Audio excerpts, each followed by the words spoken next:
যখন আমার এই এপিসোডটা আপনারা দেখেছেন তখন নির্বাচনের ফলাফল পাইয়া গেছেন মনে হয় সবাই। বিএনপি যা প্রেডিক্ট করেছিল তাই সম্ভবত পাইছে। 200-র বেশি সিট, কোথায় যেন দেখলাম 208টা। বিএনপি সরকার গঠন করবে। আমাদের তো বিজয়ী দলকে মুক্ত কণ্ঠে অভিনন্দন জানানো উচিত, তাই না? কিন্তু জানাইতে পারতেছি না মুক্ত কণ্ঠে। অভিনন্দন জানাই, অভিনন্দন জানাবো, কিন্তু মুক্ত কণ্ঠে জানাইতে পারতেছি না, কারণ আজকে আপনারা জিতছেন কিন্তু ইতিহাস অন্যদিকে হাঁটতেছে।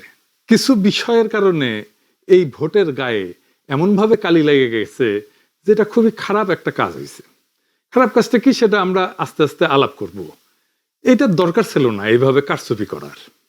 ভোটটা সুষ্ঠু হয়েছে কিন্তু রেজাল্ট সুষ্ঠু হয় নাই। 10:30 পর্যন্ত রেজাল্ট আসতেছে মোটামুটি 2 জোট পাশাপাশি আগাইতেছে, 3-4টা সিটের গ্যাপ, কখনো এই জোট একবার আগে, কখনো আরেক জোট একবার আগে, তারপরে সব বন্ধ বেশ কিছুক্ষণ, ঘন্টা 2-1, তারপরে তত্তর করে বিএনপি আগে যেতেছে।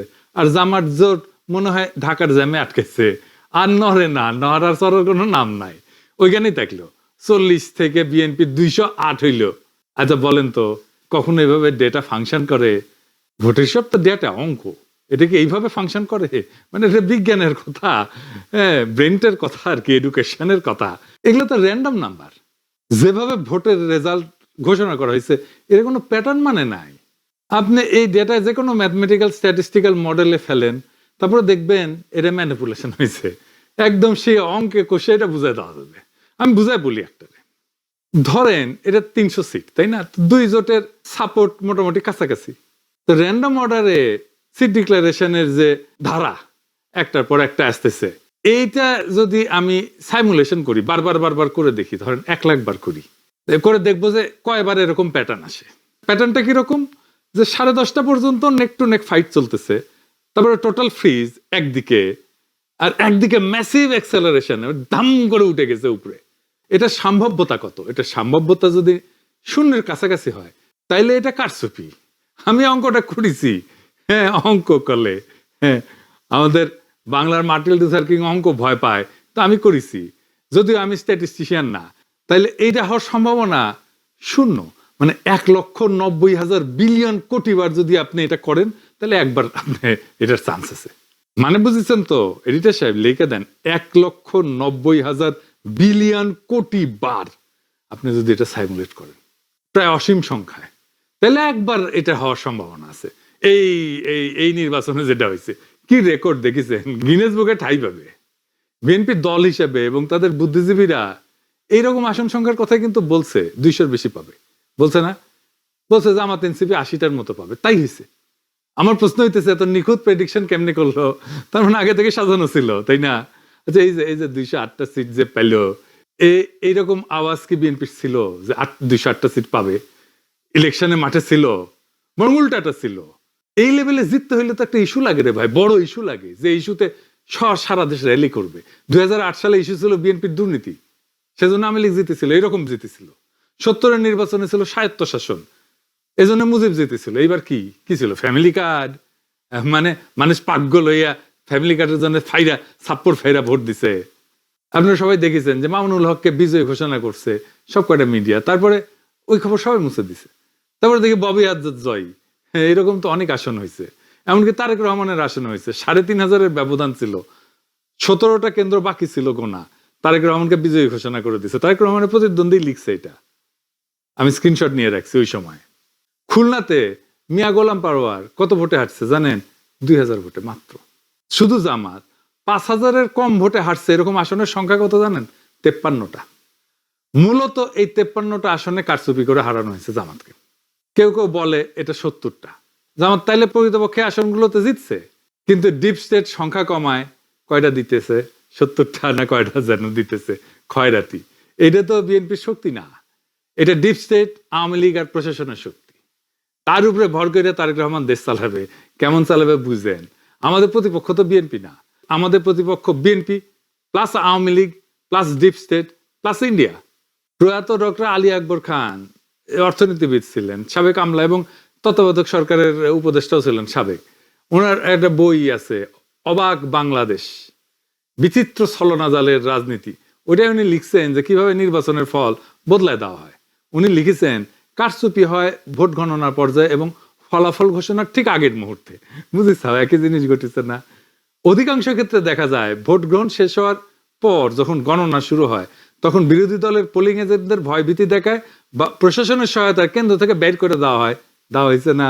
বের করে কুমিল্লা ৮ বরুড়ার একটি সমস্যা আমরা তুলে ধরেছি। সেখানে আজকে বিশেষভাবে ভোট শুরু হওয়ার কিছুক্ষণ পর থেকেই আমাদের ৩০টা সেন্টারের এজেন্ট থেকে তারা বের করে দেয়। রিটার্নিং অফিসারের পক্ষ থেকে দেই দিচ্ছি করে এবং পদক্ষেপ নিচ্ছি করে কথা বললেও কোনো পদক্ষেপ তিনি কার্যকর করতে পারেন নাই। এখন পটুয়াখালী মির্জাগঞ্জে এরকম সমস্যা আছে। আপনারা শরীয়তপুরেও একটি সমস্যা আছে, সেখানে বিভিন্ন আসনে সমস্যা তৈরি করেছে তারা। গোপালপুরের অধিকাংশ কেন্দ্রে এজেন্ট বের করে দিয়েছে, এরকম তথ্য আমাদের কাছে এসছে। পোলিং এজেন্টদের অনুপস্থিতিতে যখন ভোট গণনা করা হয় তখন আসল জনমত প্রতিফলিত হওয়া কঠিন হয়ে পড়ে। উনি লিখেছেন যে রিটার্নিং অফিসারের কার্যালয়ে, মানে যে ডিসি আর কি, সে রিটার্নিং অফিসার হয়, রিটার্নিং অফিসারের কার্যালয়ে ফলাফল পাঠানোর আগে যে সংকলন তৈরি করা হয় সেখানেই বড় ধরনের কারিগরি করা হয়। ফলে দিনের বেলায় দৃশ্যত শান্ত নির্বাচনও রাতের ফলাফল ঘোষণার সময় সম্পূর্ণ বদলে যাইতে পারে। দেখেছেন, একই কথা কয়ে গেছে গুরুজন। হ্যাঁ, কি চমৎকার কয়ে গেছে। এটাই ফলো করেছে আর কি, বুঝি চাও? এটাই জানে আমাদের অ্যাডমিনিস্ট্রেশন, এটাই জানে আমাদের প্রশাসন, এটাই জানে আমাদের ডিপ স্টেট। এই কাজই করে। এই নির্বাচনের ফলাফল একটা ইন্টারেস্টিং জিনিস দেখায়। আমরা গলে জাতীয় পার্টিকে ওয়াইপ আউট করে দিছি। রংপুর ছিল জাতীয় পার্টির দুর্গ। আওয়ামী লীগ বিএনপি ৩৫ বছর ধরে চির ধরাইতে পারেনি সেই দুর্গতে। আমরা এটা ফ্ল্যাট করে দিছি। আমরাই করছি, বিএনপি করে নাই। রংপুরে বিএনপি আওয়ামী লীগ কিচ্ছু করতে পারে নাই। সেখানে যে এনসিপি জামাত তাদের হারাই দিল, সেই এনসিপি জামাত দুর্বল না যে সারা দেশে হারা গেল। এই চিত্রটা, রংপুরের চিত্রই সারা দেশে হওয়ার কথা ছিল, হইল না। ডিপ স্টেট হইতে দিল না। এটা আসলে করার দরকার ছিল না। এই কামটা করার দরকার ছিল না। ভোট খুবই সেন্সিটিভ জিনিস।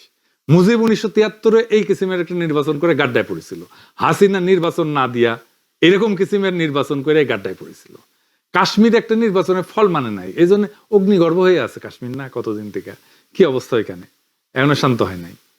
আবারও বাংলাদেশে এই কাজ করা লাগলো। এ তো লজ্জা হয়ে থাকবে, শুধু লজ্জা না, একটা বিপদ হয়ে থাকবে। এই কালি গা থেকে যাবে না বিএনপির। এবং যারা ইঞ্জিনিয়ারিং করছে, যারা, তাদের এটা কাফারা দিতে হবে। এই জন্যে যে জামাত এনসিপি তো কম ভোট পায় নাই। হিসাব করে দেখেন পার্সেন্টেজে এই লোকগুলোর উপেক্ষা করবেন কিভাবে? আপনি জিতলে অসুবিধা নাই, জিতেন, ভোট নিয়ে যেতেন। যতগুলো সিট জনগণ দেয় সে কয়টা নিয়ে খুশি থাকেন না। আপনার অ্যাবসলিউট মেজরিটি লাগবে। লিসে হাউস হচ্ছে তাই লিসে। উইনস্টন চার্চিল দ্বিতীয় বিশ্বযুদ্ধের সময় বিশাল বড় নেতা ছিল, তার প্যারালাল কেউ ছিল না। ব্রিটিশ মিডিয়ার সে একজন প্রিয় পাত্র ছিল আর কি। সেখানে যাইতো, সব জায়গায় মিডিয়া তাকে ছুটে যেত। মারাত্মক হাইপ তার, যেখানে যায় বিশাল সভা করে। তার মতো প্রোফাইল কারো নাই।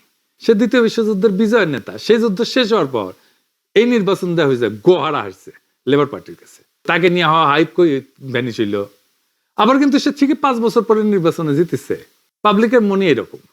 চার্চিল যদি একটা বিশ্বযুদ্ধ জেতার পরে হারতে পারে, সেই তুলনায় আমরা কিছুই না। হারিছি, আমরা তো স্বীকার করি হারিছি। আমরা বিরোধী দল, অপোজিশন, কিন্তু আমরা রেসপন্সিবল অপোজিশন হইতে চাই।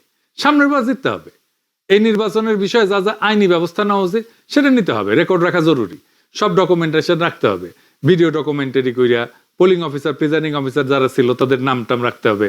নির্বাচন কমিশনে কারা কারা দায়িত্ব ছিলেন সবকিছু সহ প্রত্যেকটা কেন্দ্রে ভোটের ফলের কপি রাখতে হবে, স্বাক্ষর করা কপি। এই নির্বাচনে যা যা অনিয়ম হয়েছে সেটা ভিডিও ডকুমেন্টারি, ক্লিপ, অডিও সব আর্কাইভ করে রাখতে হবে। যে সমস্ত প্রার্থীকে হারায় দেওয়া হয়েছে তাদের পোলিং এজেন্টদের, কর্মীদের সাক্ষাৎকার ডকুমেন্ট করা উচিত। তারপর নির্বাচনের ক্যাম্পেইন করার সময় নারীদের উপরে যে হামলা করছে বিএনপি, সেগুলো ডকুমেন্টেশন থাকা উচিত। এই নির্বাচনে আমরা যে হাইপ তুলছিলাম সেটা তুলনাহীন। সেই জন্য সবাইকে আন্তরিক ধন্যবাদ। অসম্ভব কাজ করছেন আপনারা। কিন্তু সেটাকে ব্যালটে নিয়ে যাওয়ার জন্য যে আরো কিছু করণীয় ছিল সেটা আমরা ঠিক মতো করতে পারি না। এটা স্বীকার করা ভালো, বা করতে পারি নাই। ভোট কেন্দ্রগুলোতে পর্যাপ্ত কর্মী দেওয়া যায় নাই। বেশ কিছু আসনে বিদ্রোহী প্রার্থী ছিল, এটা আমাদের জন্য সমস্যা করছে। কোনো মিডিয়া নাই আমাদের সাথে, কেউ আমাদের কথা বলে না, লিখে না। ইলেকশন ক্যাম্পেইনে ইন্ডিয়া ইস্যু যেভাবে আসা দরকার ছিল সেভাবে আসে নাই। আমি জানি না কেন ওনারা আনেন না। ইন্ডিয়ারে অখুশি করবেন কিনা, ইন্ডিয়া যদি অখুশি হয়ে যায় সেটা ভেবে যদি না বলে থাকেন তাহলে তাদের বিপদ। নারীদের একটা রিজার্ভেশন ছিল, এটা কাটে নাই। নারী ইস্যুতে একটা স্পষ্ট লিখিত অবস্থান নেওয়া উচিত ছিল, সেটা না হয় নাই। আর ঐক্যটা ঠিক মতো ক্রিস্টালাইজ হইতে পারে নাই, মানে একদম শেষ মুহূর্তে হয়েছে ঐক্য। আর প্রশাসন তো পুরাই বিএনপির অনুগত, তার আজ্ঞাবহ হয়ে গেছিল। এরকম একটা অবস্থায় জিতে আসা খুবই ডিফিকাল্ট। তারপরে ক্যাম্পেইনটাকে আমরা এমন একটা জায়গায় পৌঁছায় নিয়েছিলাম যেখান থেকে মনে হয়েছে যে আমরা জিতে যাব, এবং আমাদের তো খুবই ভালো রেজাল্ট করার কথা ছিল। বিএনপিকে জিতলে খুব মার্জিনালি জিততে হতো। এখন কি করা উচিত জামাত এনসিপির? এখন করণীয় হইতেছে তিনটা রাজনৈতিক এজেন্ডাকে কেন্দ্র করে জোটের রাজনৈতিক ভিত্তিকে সংগঠিত করা। 1 নাম্বার, একটা রেসপন্সিবল অপোজিশনের ভূমিকা নেওয়া। আমরা রেসপন্সিবল অপোজিশন হইলে আওয়ামী লীগ ফেরার রাস্তা বন্ধ হয়ে যাবে। এখনই নতুন সরকারের বিরুদ্ধে আন্দোলন সংগ্রাম করে খড়গহস্ত হওয়া উচিত হবে না। আমরা দেখি কি ডেলিভার করতে পারে বিএনপি। এই সরকার চালানো বিএনপির জন্য হানিমুন পিরিয়ড হবে না, অত্যন্ত জটিল হবে সরকার চালানো। আর যা যা প্রতিশ্রুতি দিছে সেগুলো ডেলিভার করতে ওদের ঘাম ছুটে যাবে। জামাত এনসিপি আন্দোলন করলে বলবে ওদের জন্য আমরা কাজ করতে পারি নাই, দায় চাপে দেবে আপনার উপরে। 2 নম্বর হইতেছে এই বিএনপি শাসন চালাইতে গেলে ভুল করবে, মিস্টেক করবে, অত্যাচার করবে, নিপীড়ন করবে, নির্যাতন করবে। আপনারা একটা হাসিনা 2 রেজিম দেখতে পারবেন। সেইখানে আমাদের খুবই ক্যালকুলেটিভ আন্দোলন গড়ে তুলতে হবে। এই যে দেখেন, ইলেকশনে জিতে আওয়ামী লীগের স্লোগান দিতেছে বিএনপি, একটা দুইটা শিবির ধরে ধরে জবাই কর।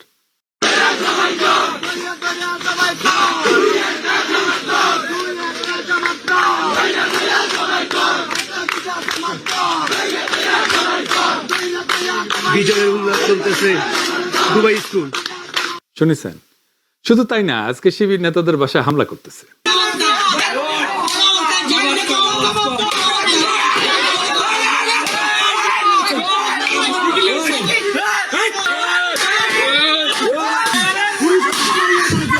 বিএনপির সন্ত্রাস,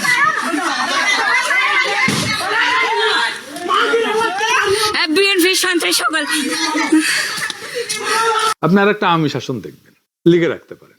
আমরা আবার আগের সেই জায়গায় ফিরে গেলাম, 2008 সালে ফিরে গেলাম। এরপরের সময়গুলো আবার রিপিট হবে। এবার হবে দ্রুত। হাসিনা 15 বছরে যা যা দেখছেন তা বছর 2-এর মধ্যে দেখে ফেলবেন। তারেক রহমানের যদি স্টেবিলিটি প্রায়োরিটি হইতো তাহলে ভোটটা তিনি ফেয়ার হইতে দিতেন। মানুষ একটা পরিবর্তন চাইছিল, তিনি পরিবর্তনটা ঠেকাই দিলেন। এবার কি আদৌ পরিবর্তনকে ঠেকায় রাখা যায় না। আর 3 নাম্বার স্ট্র্যাটেজি হইতেছে আজকে যে শক্তি জামাত আর এনসিপির পিছনে দাঁড়াইছে সেই শক্তিকে সংহত কইরা পরের নির্বাচনের জন্য আজ থেকে প্রস্তুতি নেওয়া উচিত। এই নির্বাচন কিন্তু দেখাই দিল যে বাংলাদেশ এখনো গণতান্ত্রিক পরিপক্কতায় পৌঁছায়নি, কিন্তু এই ভোট প্রমাণ করলো একটা বিকল্প শক্তি উঠে এসছে। এই শক্তিকে আর থামানো যাবে না।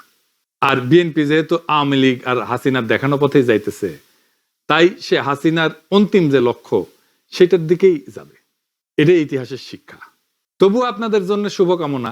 আমরা লক্ষ্যে অবিচল থেকে আগায় যাব, জনগণকে সাথে নিয়ে যে আজাদির কাফেলা আমরা শুরু করছি তার সাথেই যাব।